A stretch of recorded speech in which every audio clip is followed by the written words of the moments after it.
Alright, so somebody wanted a video of my water-cooled tablet. Here it is working. Haven't fired this up in a long time, and apparently it's still fully charged.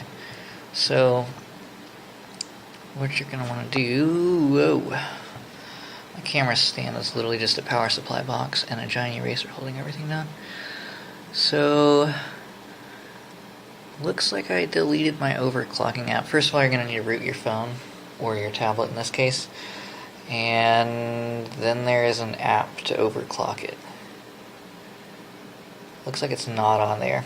So I had an incident where I was moving things, and I accidentally pulled the hose, like one of these, and so it was leaking pure antifreeze.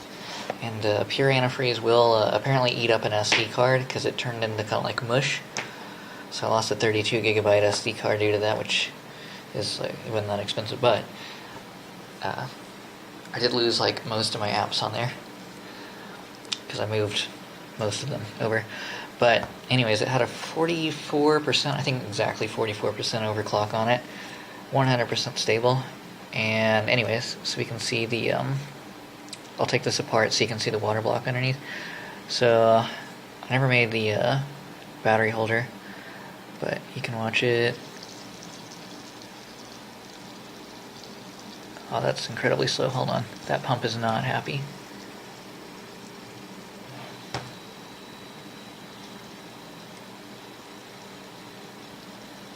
That is super slow and only shoots through there. Oh, this battery's also like mostly dead. That may be it, but I got a lot of air pockets in there. Okay, now it looks like it's flowing fast.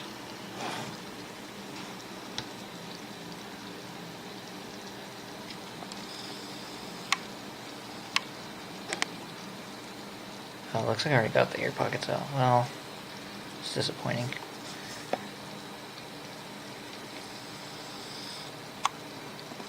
But you can still see the bubbles on some of it.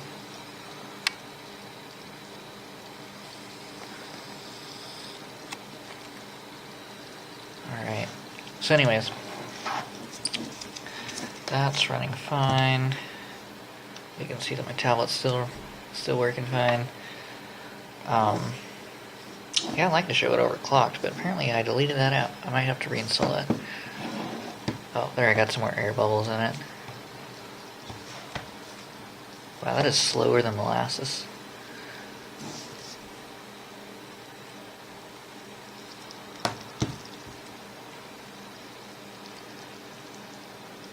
I may be low on liquid.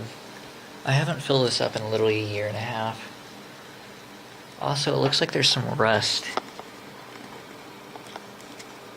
I mean, there was rust. If you use regular water, it'll rust up in like a couple of days, to the point where it looks like little BBs of rust like floating around. But that is the water-cooled tablet. Alright, I'm gonna take this freehand. There was my using an eraser as a stand as well as that. Alright. So that's the Fallout 4 inspired water-cooled tablet. As you can see, it's rusty metal pipes that I took a hacksaw, bent and stuff. And then for the ends, because that would be too tight and it would crimp the metal, I used clear hoses. Plus, you can see like the water going through it, which looks pretty cool. It only looks a lot greener, but I'm thinking I think maybe some of my antifreeze is getting bad. And you do need antifreeze because this is rusty steel, and you got copper on the underside. This is a Vicks VapoRub bottle underneath here. As you can see, this is a little bit worse for wear, which is fine because it kind of goes with the theme. That's from refilling it like 10 times with water until I decided like, just use antifreeze. I do need a good battery holder mount, which would go here, but the battery mounts that I've printed I've used for other things, so oh, if you'll notice, it's sealed by hot glue. That actually works fine. Here's my test bench. and I don't have a radiator on my test bench, so you can't run it forever on Fire Strike. That's got just hot glue as well, and I used a Lipton tea bottle on that one. But this one, that's my water block underneath there. And this is a water block mount. You can't find the mount. I didn't publish that one. And I also didn't publish the radiator holder because, of course, you're probably not going to use the exact same rusty steel pipe. The block mount is kind of pretty generic and universal. I was planning on screwing it in, but I ended up screwing up where I was cutting things. So while that's still on, let's just turn the screen off for a second so I don't pump things. And you'll have to reapply thermal paste after doing this. To do this, get a guitar pick or a credit card. And hold on.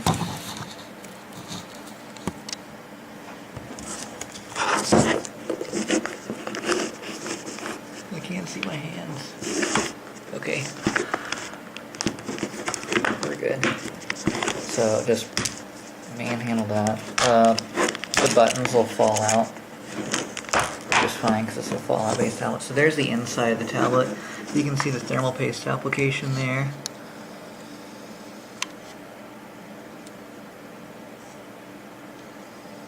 So I got most of the CPU, not a perfect spread that time. There's the LiPo battery, and which one of these is the graphics chip?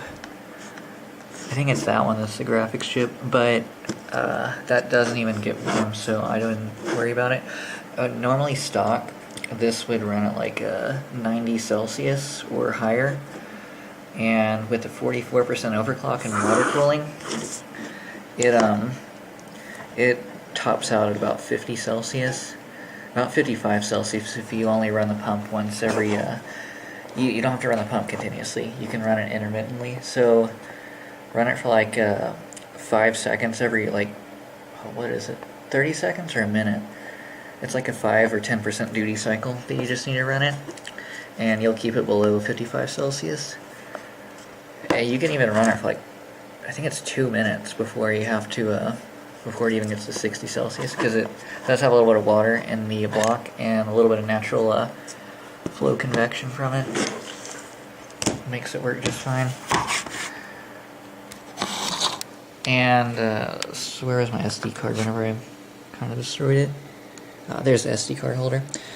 Yeah, so I had an antifreeze leak here, so I just put this underneath the sink and like scrubbed it off. Ironically, I didn't even take the battery out because you'd have to unsolder that. So I just washing this in my sink and it was fine. Because as you can see, it still runs. Now, getting the buttons back on there when you put this together is kind of a pain. So if you, let's say you damage this and it no longer works, if you get the same model of tablet, you still got the back. So you just get your new tablet and you just plop that on there and it's ready to go. Just put another drop of thermal paste on there. That looks like two different thermal pastes mixed together. That's weird. The black ring that you see there is a, I think, high temp ATV silicone gasket sealant. And you'll notice that it's a double hole because I measured it like exact within like 1/10 of a millimeter. Spent a lot of time measuring it out, and then I realized I drilled it on the wrong side because I was measuring on one side. And so that's like a symmetric hole right through the middle. So measure 5 times, cut once, still screw up. But that is my water cooling loop system there. I'll show the CAD image in a second. If I can, I can't find it. I forgot. That hard drive crashed out, so it's on a different hard drive on my backup. But I have this fully full in CAD. You can find it on Thingiverse searching penny water block. It's like literally the only thing that shows up because you use a penny, and then you polish it down with like a knife sharpening stone or a sandpaper, whatever you want, and get it really nice and flat. And that way it makes good contact with that, which that time is not a very good contact there, but it's good enough to keep it below around the 50 Celsius mark. So there you go. Pretty simple. Took me less than 2 hours to design everything in CAD. Most of the time was spent literally just rendering it and figuring out what decals I wanted. So once I had it all set up in my CAD model, I just printed out the decals. I forgot where I got those. They were from pretty much like if you search up like on Google like radiation barrel and radioactive, you'll pretty much find these decals.